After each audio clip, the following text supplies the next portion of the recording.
we've been given these text files. For each one of the text files, we have to group together material code records and create a report that lists material code once and the supplier information with a number incrementer in a single cell. Last video, we used Excel worksheet formulas. But because our source data is multiple text files, the perfect Excel tool for this job is Power Query.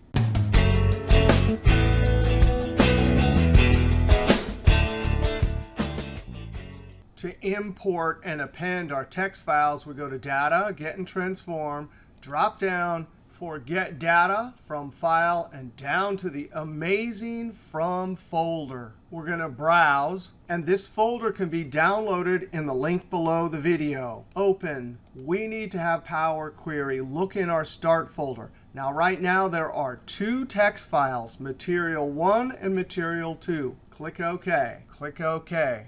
We click Transform Data. This opens up the Power Query window. We want to name it something like Material Supplier Report. There's only two text files, so there's the actual file and some attributes. We do not need any of these columns, so we right-click, Remove Other Columns.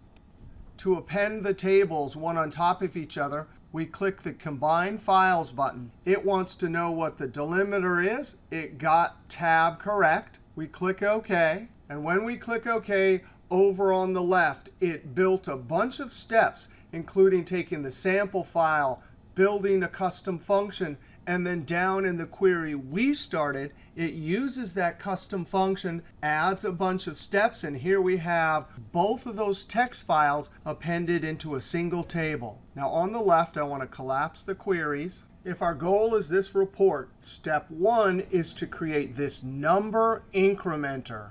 To do that, we can use the Group By feature and add an index column. Click on the first column, hold Shift, click on the second, right-click, Group By. So for each unique combination of these two fields, we're going to create a new column called Create Index. We're going to say, please give me all the records. Click OK. We can see off to the side that we've grouped together the records. Now, it is that table which I want to add an index to. If we look up in the formula bar, Table.Group is actually grouping for each row in this table. But in each row, there's a second table. And we can access each row in this Create Index column by using the each and underscore characters. Up in the formula bar, if I expand, Table.Group is acting on the previous step. In the second argument, it has the two columns that we use to get our unique list. The third argument is a list within a list that shows us all the calculations for each grouping. We only have one here, and I'm going to remove everything after each. Delete. Now, each says for each row in this table, we want to make some calculation. Because there's a table in each row, we can use Table.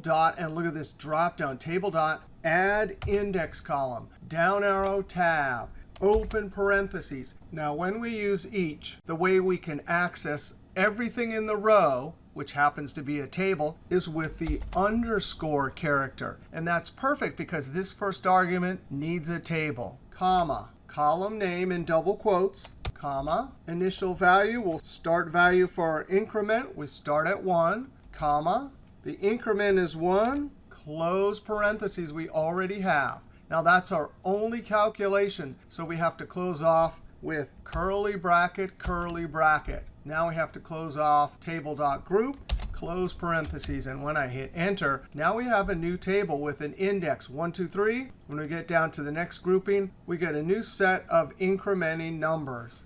The next step is to join the different elements with a colon and 2 vertical bars. To accomplish that, we will expand the Create Index column. Uncheck the first 2 columns. We want to uncheck Use Original also. Click OK. Now, before we can join these together, they all have to have a data type text. And guess what? This was an automatic step we did earlier. And since we're going to change the data types down here, I'm going to come up and get rid of this because it's an extra step we don't need. And it won't adversely hurt any of the subsequent steps. So I'm going to exit out. delete. Now with the last step selected, I'm going to select the first one, hold Shift, select the last one, right-click, change type, text data type. Now to join the last 4 columns, we want to select the columns in the correct order. I select Index, then holding Control, Supplier Code, Supplier Name, and Supplier Region. Now we want to transform these into a single column. So instead of using Add Column, we'll go to Transform, Text Column, and there it is. Merge columns. It wants to know what the delimiter is. For the time being, we're going to say comma. That's a fine name for the new column. Click OK. Now, instead of all commas, of course, we want a colon and vertical bar. So let's go look at the M code. Table.CombineColumns. There's the previous step. Those are the names of the columns we're combining. And then a second function, Combiner.CombineTextByEachDelimiter. And right there, let's just try and see what happens if we put as a list. List objects are in curly brackets, double quote, colon with a space, comma, vertical bar, and we'll put 2 vertical bars. Now, when we hit Enter, we're going to get an error because it doesn't like that list where text is supposed to be. Now, here's what I did because I didn't know how to do this. I took this, copied it, went to Google and searched. And I knew that there was some way to do this. And sure enough, right below the function, it's by each delimiter. And when you select it, you can see that the first argument takes a list. So the only difference is that we have to add the word each. So up in the formula bar, the function just needs to be named correctly with an each. And sure enough, now we have for every record in our data set the correct join and delimiter. Up in the formula bar, let's put vertical bar and enter. Now we can select the first 2 columns, right-click, group by. We'll name the column, supplier information. We're going to get all the rows. Click OK. Down here, we can see we have exactly what we want. We want access to the merge column. So we're going to remove everything after each, square bracket, the name of the column. And just to see how it works, curly, curly, close, and enter. Now we've extracted just that one column. That's a list, and we need to convert it to text. Up in the formula bar, we'll use the List.Transform function, open parentheses, after the list, comma. And a couple videos ago, I did this, and I didn't mention that this was some function, and the function is Text.From. That means that List.Transform is going to use that function, close parentheses, and enter. Now we don't see any difference there, but now we can join that using Text.Combine.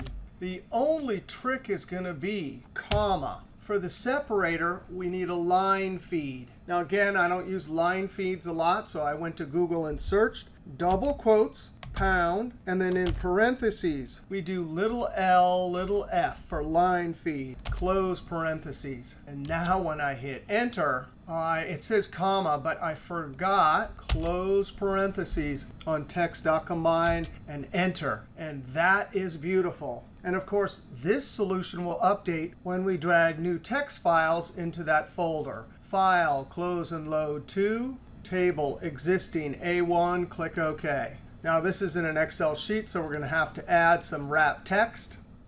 Control-S to save it. Now I'm going to copy Material 3, Control-C, open up Start, Control-V. Back over here, right-click, Refresh. And just like that, and by the way, this one, last video when we did this with a formula, we didn't have any different codes and names. But here we had a different code and name just to see that that aspect of it works. All right, that's a little fun with Power Query and M code. If you need to learn Power Query and M code from scratch, check out my free YouTube class, MSPTDA videos 3 to 12. You can also check out the formula version for this solution, Excel Magic Trick 1579.